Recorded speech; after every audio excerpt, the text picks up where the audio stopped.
țărm de mare trist, pustiu și neumblat, un tărâm când v-am florit, acum de vânt uscat.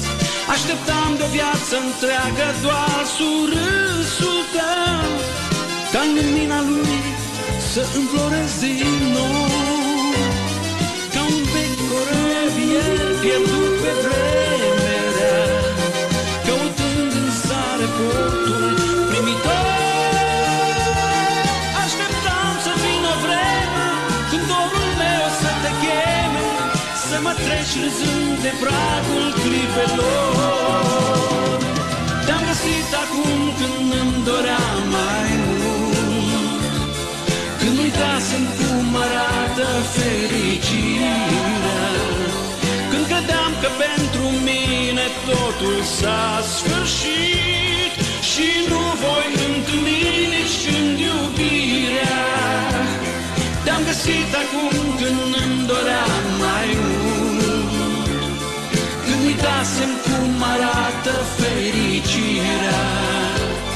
Sub aceea stea pe cerul nopții necuprins, ce ne unea sub raza ei de vis, ca o geamă ce se urcă peste încă o zi, depăindu-și visele ce poate vor veni, ca pământul ce râvnește ploaia însetat, tot sperând o viață eu te-am așteptat.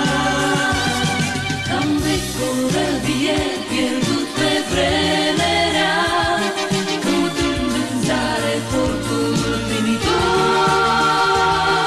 Așteptam să vină vreme când dorul meu să te cheme, să mă treci râzând de pragul clipelor.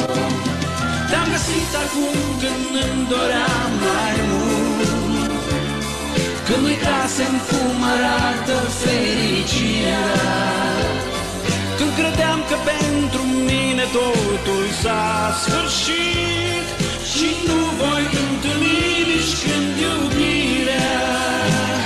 Te-am găsit acum când îmi doream mai mult, când uitasem cum arată fericirea, când credeam că pentru mine totul s-a sfârșit și nu voi întâlni nici când iubirea. Te-am găsit acum când îmi doream mai mult, când uitasem cum arată fericirea.